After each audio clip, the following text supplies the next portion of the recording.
We are back, ladies, not only from London and Paris, but back into our home. After 1 year of renovations due to a flood and 5 months in a hotel, we're finally back in our house. I have so much to share with you over the next few weeks, including, yes, of course, the deets on our renovation and what it looks like now before and afters. But first, by overwhelming popular demand, all things style. Thank you so much for your patience while we were in the hotel. Today, I'm sharing everything that I packed and wore for our 2.5-week trip to London, Paris in record-breaking, sweltering heat. My style is relaxed affluence, simple, easy pieces with just a little wink of glam. All of the looks that I'm going to show you are ridiculously easy to wear. You can copy them directly with the links in description or pinned to comments, or just use them as inspo to create your own unique looks. Okay, ladies, let's get it. We just landed 3 days ago, but I wanted to get right to this for you. For our trip, we went to London, the Cotswolds in the English countryside for my husband's dad's memorial service, Bath, Paris for 4 days, and then back to London for a full week. Checking the weather forecast about a week out, which is what you should always do. To my horror, it was going to be one of the hottest Junes on record, with temperatures in the high 80s to 93 degrees Fahrenheit. I had to pivot and basically repack everything for the heat. Here's what I wore for sweltering heat to feel cool and relaxed, yet still look polished and pulled together. I'll also share just a taste of what I was going to wear had the temperatures been a bit cooler, just so that you have options depending on what it's going to be like for your trip. First, for the 10-hour flight from San Diego to Heathrow, I always choose stretchy, cozy, comfortable, with a layering piece just in case it gets a little cool. I wore my favorite new find, which is by the brand DONNI, D-O-N-N-I. I'm actually wearing a pair of the pants right now. These are super comfortable. Ladies, these are the bomb.com. Here, let me grab a pair for you. I bought them in like 4 different colors. High quality, sturdy, stretchy, ribbed fabric that holds you in, gives you structure, and yet they're literally almost like wearing pajamas, except they look polished and cool, and are so easy to wear on their own or as a layering element. These have a wide, elasticized waistbands. I cannot say enough good things about them. I discovered the brand at a boutique near me when we were staying at the hotel, and I loved it so much I went back and bought more. Walking around London and Paris casually, I paired them with my favorite new Veronica Beard sneaker. Super cute, very comfortable, a good neutral color. These were my go-tos. And to elevate the look a bit, I always just wore a pair of simple gold hoops, my layered gold necklace that I wear all the time, gold metal sunglasses, let me show you, white wallet on a chain crossbody, and you can see how this just elevates the entire look. It's very comfortable, it's very casual, but it just has that little wink of glam that we want. For slightly cooler weather, I had planned on wearing a trench coat, layering it with this one that I got from Banana Republic. This is in petites, ladies. I wore it right off the rack, no altering or tailoring needed. And look how chic this looks. If it was cooler, I also would have considered adding a nice lightweight scarf for another layering element and more visual color. You can also consider wearing the tank top as a vest over a white button-up cotton shirt. If you like this option, consider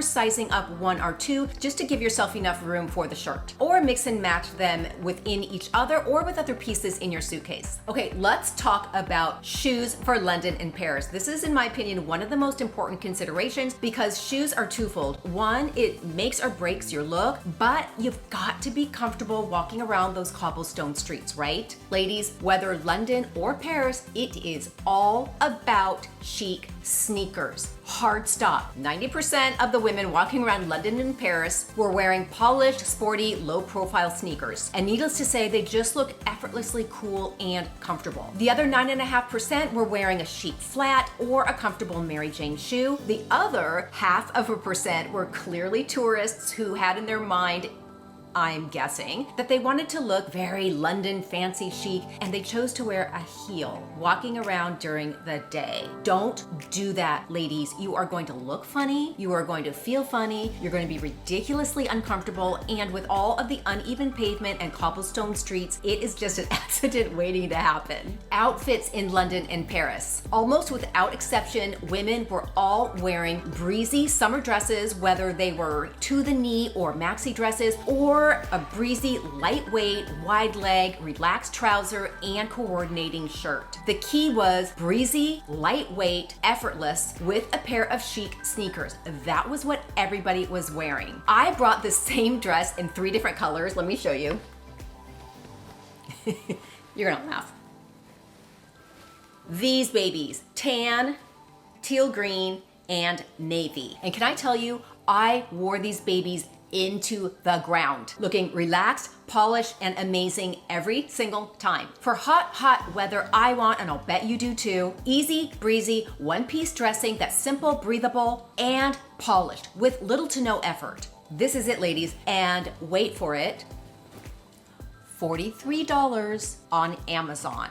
Yes, and look how expensive it looks, and I'm gonna tell you how I did this. The smocked top is stretchy and comfortable and elasticized. It nips in slightly at the waist and then flares into a nice breezy tiered skirt. These are completely wrinkle resistant. I simply rolled them up into my suitcase on the other end. I gave them a quick shakeout and they were perfect. No ironing needed. Ladies, I just pulled this out of the washer and dryer, and look, it looks perfect. You could wear this right now. Side note, I did not alter these in the least. These are right out of the bag. And I say bag because, come on, they're from Amazon. They were $43. It's not coming in fancy packaging. For reference only, I am 5'2", bust 34, waist 23, hips 32. I bought a size small because that is the smallest size they came in. But as you can see, it works perfectly fine. And especially when you want something just kind of relaxed and breezy, it was fine. Now, if you're taller, this is going to be a little bit shorter on you to bump up the look and make it a little more glam. And ladies, this is how to take something inexpensive and make it look more expensive and glamorous. It's all in the styling. Number 1, I added simple gold hoops. I kept on my delicate gold layered necklace that I never take off, a pair of gold rimmed metal sunglasses, and look, it totally elevates the look.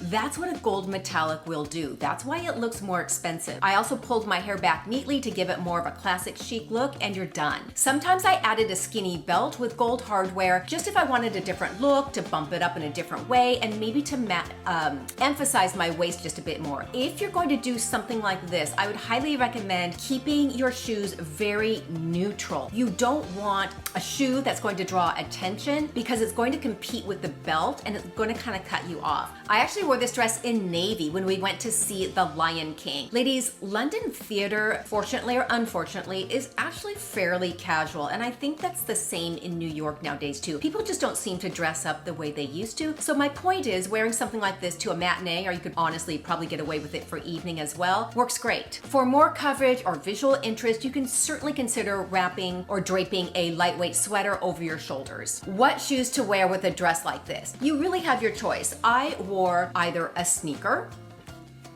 sometimes I wore a very simple low flat, and one other time, or maybe 2 other times, I wore a low block heel slide. Now, ladies, these are by Stuart Weitzman. They are so flipping comfortable. We walked a mile from the restaurant we were going to back to the hotel, and I'm telling you, they were as comfortable as sneakers. The point is, choose something that is comfortable for your foot and that you love to wear. Also, if you like wearing your hair pulled back like I do, done. Most every woman with longer hair was doing some version of a low bun, a ponytail, something just very neat, clean, and pulled back because it was so flipping hot. Ladies, your input is needed below for this Friday's video. It is going to be majority rules. Tell me which of the 3 following videos you want to see on Friday. Number 1, more summer travel outfit ideas. Number 2, London, Paris, where to go, what to do, where to stay. Number 3, British Airlines, business class versus first class, what it's like and whether or not it's worth it. Log your vote below in comments. Another great option, a relaxed trouser, a wide leg pant, and a breathable top. I wore a wide leg trouser and a tank top, but of course you can choose a cotton button up for a more tailored look, or even a high quality t-shirt with sleeves if you like a little bit more coverage. With my wide leg trousers, I wore a sneaker or a flat, comfortable rubber soled sandal, just depending on what we were doing and what I felt like. Okay, let's talk handbags, ladies. I brought 3 handbags. I brought an ivory tote for the plane. In it, I had my wallet, which is a wallet on a chain that also doubled as my daytime crossbody for easy going. And I brought, stand by please, The white Chanel bag that Oliver got me for my birthday. I wore this sometimes as a crossbody during the day when I just wanted like a little extra glam because I was in the mood. But this also worked perfectly for our, I call them fancy nights. Because as you can see, well, Chanel is always a little fancy. It's a much smaller size. On the top, it has jewel encrusted Chanel, so it added a little wink of glam. And instead of the crossbody, I just doubled it up and I carried it like this. And that was it. Ladies, this isn't the time to take a handbag to go with every single outfit. I mean, look, if you want to, it's your trip, you do you. The key is to choose neutral colors. I travel perfectly well with ivory and white. It's not a big deal for me. Some ladies are like, oh my God, I can never wear white. Your business. Just choose a neutral that you love. Dove gray or a tan, even black, you could certainly do that. Now, had it been cooler weather, I had originally packed my favorite ALO loungewear duo. Look how beautiful this is, ladies. So chic, so relaxed, cozy, cable knit. But I would have died in the heat. The top is actually a hoodie sweater that's sold as a crop, but because I'm petite and I don't have a super long torso, this actually hit me perfect, just right at the hip bone. This has a drawstring pant with a wide elastized waist, generous through the hip and leg. Hold up before anyone makes a comment that ivory is terrible for travel. Remember, this is my personal outfit that I am sharing with you. You don't have to wear it. If you like the concept and you love this, it also came in a gorgeous dove gray and of course a classic black. These are elegant neutrals that will absolutely integrate with most anything in your suitcase and of course when you get home in your closet. Wear it together or mix and match. Layer on the trench, let the hoodie drape over the back, add a sporty sneaker, and it is the perfect cool weather look. Okay, let's talk tea and fancy nights out. I was having tea with my sister-in-law and her family at the iconic Ritz-Carlton, London. Opulent, glamorous, must-do London tea if you can. The dress code is elegant tea attire, and they do require gentlemen to wear jackets and ties. No exceptions. If you show up without a jacket or tie, they usually have one there that they will loan you, but they will not let you in if you don't have one, so don't try. I chose a lightweight wool crepe halter style jumpsuit with a wide leg from the brand ALC. I added a thin brown leather belt with beautiful gold hardware, and I kept the rest very elegant and demure with a pair of bone patent leather block heel slingbacks. These ones are Prada, and my white Chanel handbag. I did a simple diamond hoop and that was it. The key for tea, see what I did there, is to think simple, modest, elegant, and comfortable. Fancy nights out, which for us are dinner. We had 3 fancy dinner nights scheduled, but we ended up only going to 2 because there were protests in the area and we needed to cancel Humo, which if you haven't been, you must. It's in the Mayfair district. We went there, I think it was last year.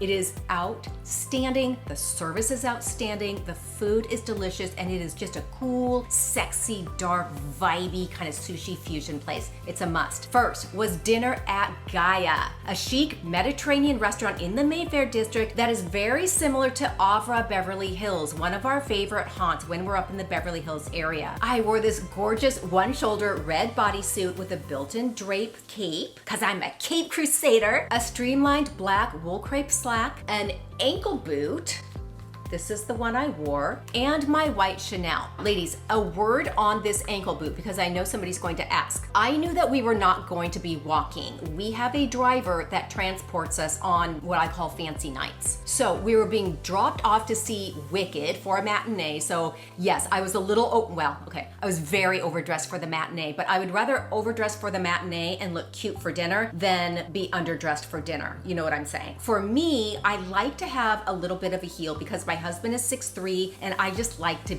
have that extra length. Choose what is going to feel most comfortable and best for you. That might mean a low block heel like this. It might mean a mini little kitten heel. It might even mean a very beautiful satin or embellished ballet flat. It's your outfit, it is your choice. My second fancy night was a bit of a miss on my part, I have to be honest. We were going to the gallery room at Sketch, which is supposed to be one of the hottest, trendiest, coolest new places to go. If you follow me on Instagram, you know how much we hated it. If you ever want to remember what it feels like to feel dissed, unappreciated, and completely ignored all night, drop hundreds and hundreds of dollars at Sketch. They'll do their utmost to make sure you feel uncomfortable. Anywho, more on that in an upcoming what to do and not to do in London video. I chose to wear a gorgeous white eyelet dress with gold detailing, my white Chanel purse, these block-heeled shoes, a diamond tennis necklace, diamond studs, and my tennis bracelet that doesn't come off my wrist. Although this dress is certainly gorgeous and it did look kind of glammy, in retrospect what I would have done was swap my red and black outfit that I wore to Gaia and worn it to Sketch and worn white maxi to Gaia. But really that's just more of a personal preference. The idea for fancy night in London or Paris is very simple. Simple, streamlined, with a shoe that is elevated but very comfortable for walking and moving around. Add a demure touch of glamour with your jewelry, a sleek clutch, and you're done. I also wore this white maxi dress on the Eurostar to Paris. It's actually quite versatile, and I knew that we were going to be taken directly to the Shangri-La in Paris, which is an iconic 5-star luxury property, and I didn't want to walk in looking like a schmuck, so I kind of dressed up a little bit. And if you want the 411 on 5-star hotel etiquette, you're not going to want to miss my next video, Luxury Hotel Etiquette, a lady's guide to elegance. Have a great week, ladies, and I'll see you Friday. Take care.